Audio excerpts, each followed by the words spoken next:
Hey guys, and welcome back to another video on Lumber Capital Log Yard. It's been a hard year for us, and while you guys know some of the things that have been going on, today we want to reveal all of it for you here. So I have the boss with me here today, and he's going to be talking to you guys about what's been happening. So without further ado, let's get into it.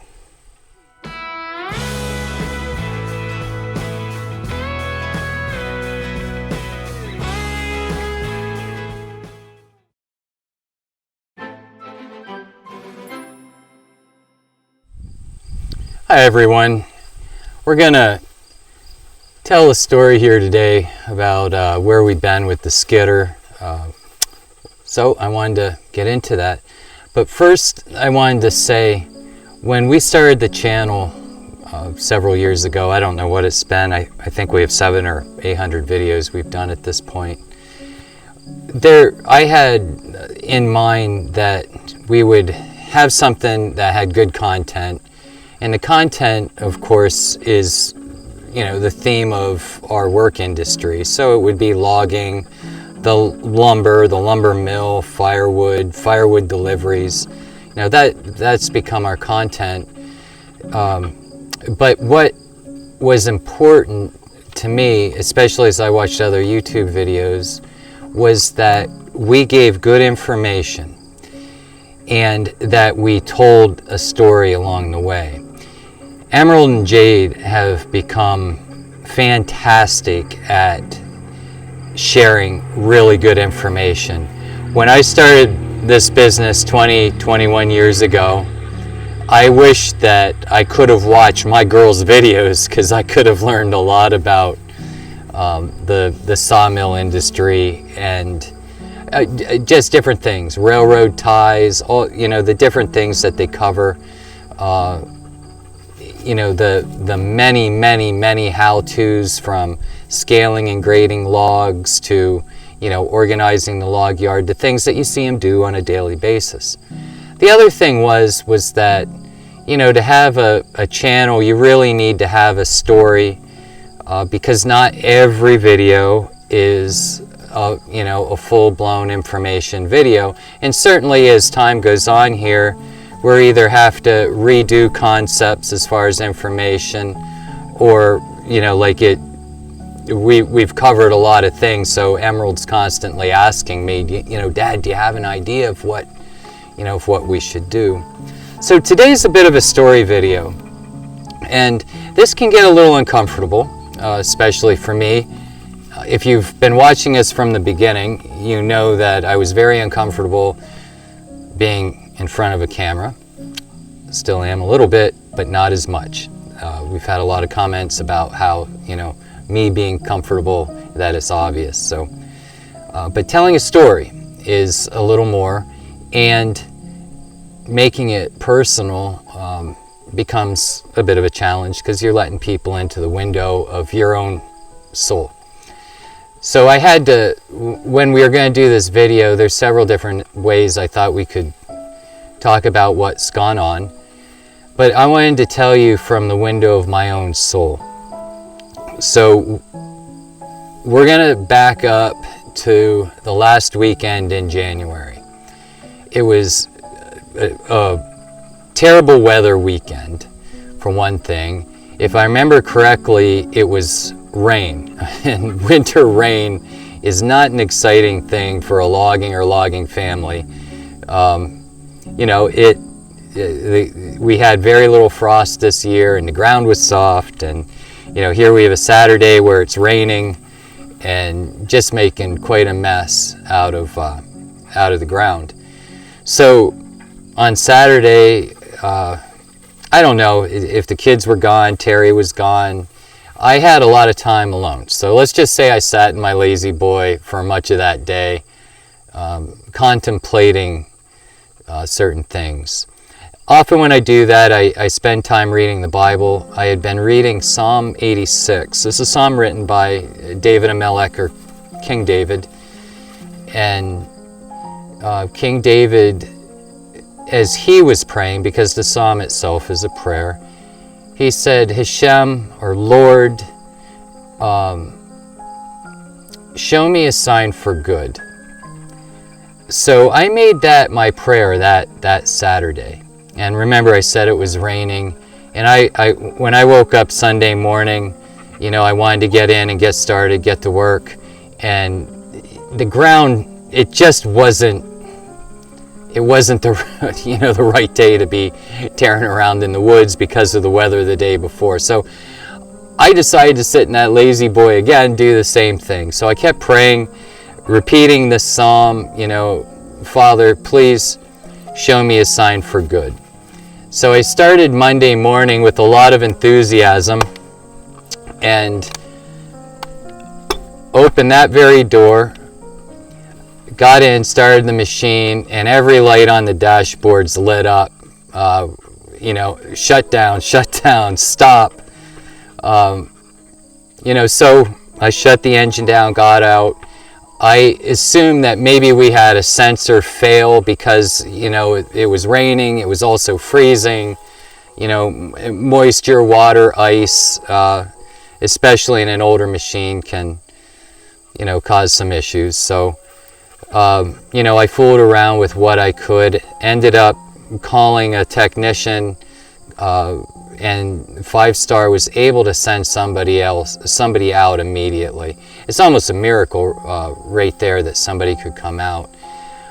The technician came out again, you know, with all these warning lights on. The technician arrived at the same conclusion, probably a sensor. He brought that sensor. I had told him what was going on, replaced the sensor, and, you know, we still had warnings. And what we found out about a week later, we had to send the machine into the shop, was that the turbo had come apart.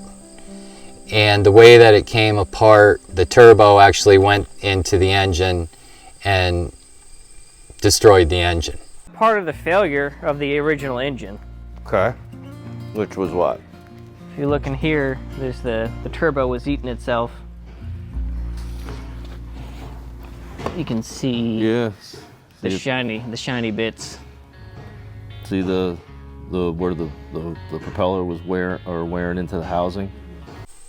Which, you know, please remember what I had told you I did on Saturday and Sunday. I had, you know, meditated, prayed, you know, Father, please show me a sign for good. The second of starting the machine up, the engine blows up. Had worked fine on Friday, literally. I shut it down, machine was running good, running strong, and then the engine goes. I'll tell you what, it set me back. I had really to do some soul searching, couldn't even begin to understand how this situation could be good. It hurt. It hurt financially, it hurt, I'll just tell you the truth, it hurt me spiritually. And it was the exact opposite of what I thought I had asked for. So, moving ahead, we got the machine down to our John Deere dealership. It's a five-star dealership. And, you know, when the assessment came back that the engine was blown, you know, now we had to make decisions. And we decided to go with a complete rebuild and reman. So, rebuild engine, rebuilt transmission, rebuilt axles, rebuilt hydraulic pumps. And that, in essence, would really give us an awesome machine.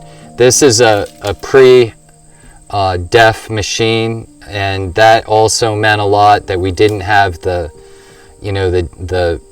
afterburner stuff to deal with exhaust fluids, and so we really wanted to stay with this model. This is also relatively small for what is built in the industry now, so we really liked this machine and thought it was worth the money. So another miracle, we had to finance the repair. It was a huge astronomical bill, and we got approved for it.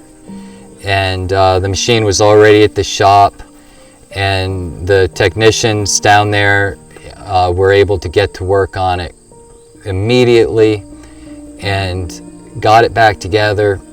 I think it was 5-6 weeks, and that was parts coming in and everything. The whole thing was stripped down.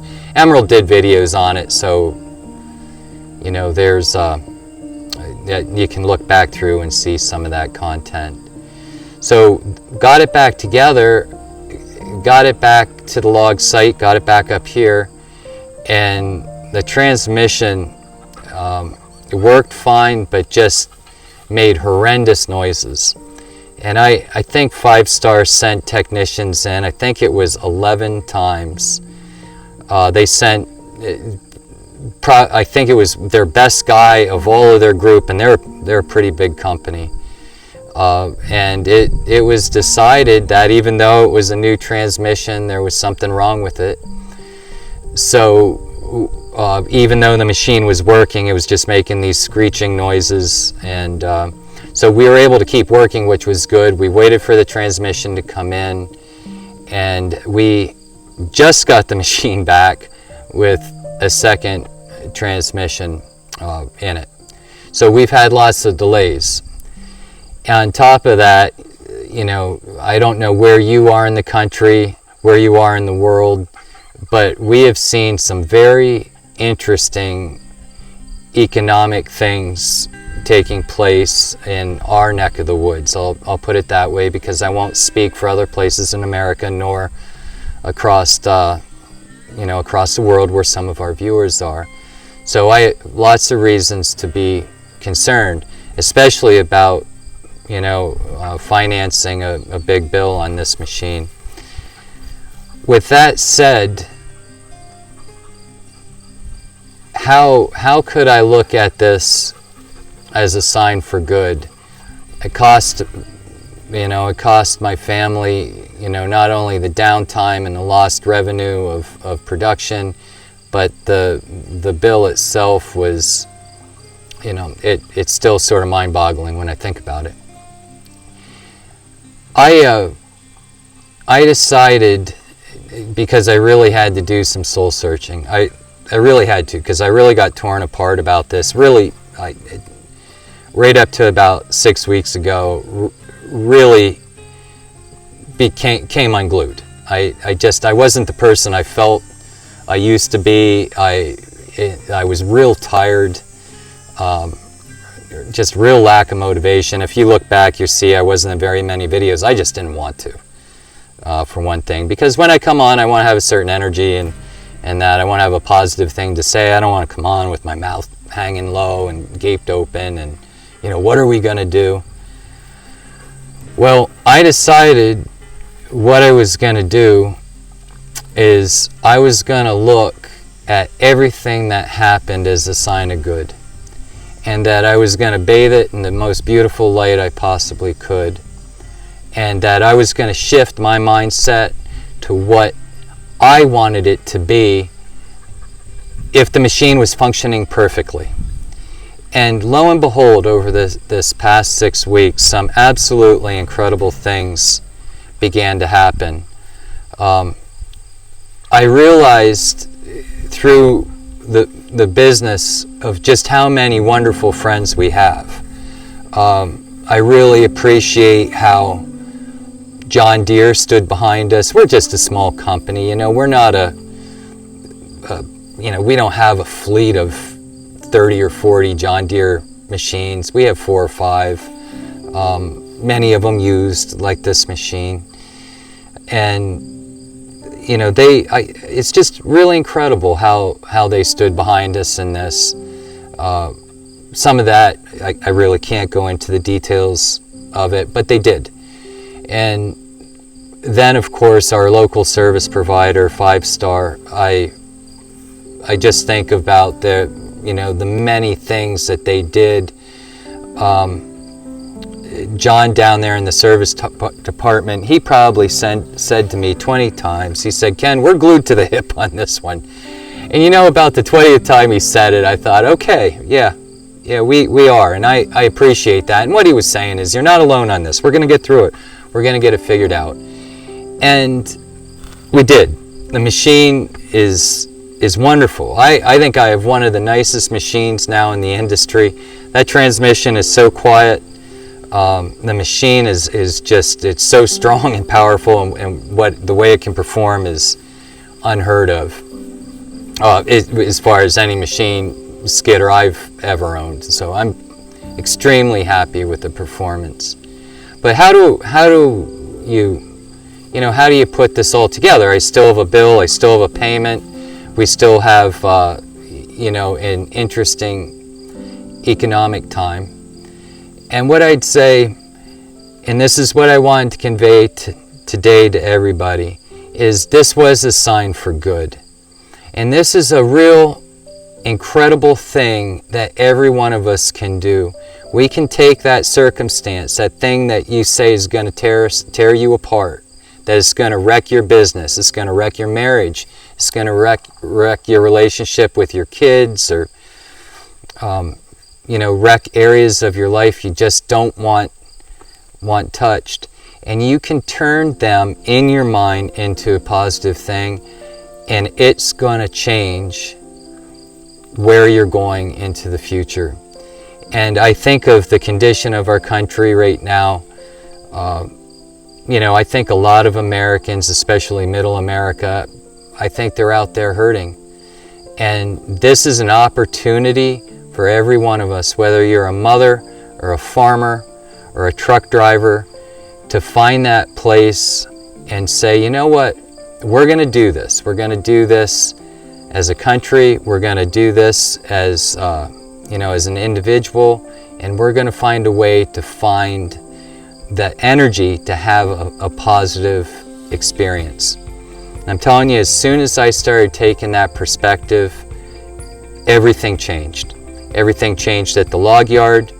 The kids weren't avoiding me when I came to the log yard. Terry wasn't upset with me the second I walked through the door, because I'm walking in with this grimace on my face of, I don't know how we're going to do this. And, I don't know if it'll change my pocketbook, but we're still here. We're still doing what we love. I'm still doing what I love. We are up so far into a mountain. It's just the most beautiful place you could ever imagine. I have an awesome machine that is, ready to perform. And I have my family. I have everything that I value. And it never went away. I just thought I was losing. And as soon as I changed that perspective and bathed it in light and just said, look, I'm looking at this as an answer to prayer from that Saturday and Sunday that I sat there meditating on those verses from Psalm 86 that King David wrote. I thought, I'm going to just do that. I'm going to make this the most fantastic thing in the world. And it has been. So, I know that I'm a little long-winded. Hope you get through the video. We have some exciting things coming up video-wise that we're working on, and we're more excited than ever to be involved with the timber industry and the lumber industry. I'm so excited to be working with my family, all Grandpa, and my wife and the girls and Judah, that I'm able to do this on a daily basis and be out in God's country, and and even have a YouTube channel, something I never in a million years thought I'd ever have, or understand, or even have a voice to speak to so many people. So with that said, God bless you. Thank you for all the people that supported us through this, and some of you did so financially. We, as a family, the Breon family, just want to say thanks. And thank you. And we'll see you on the next video.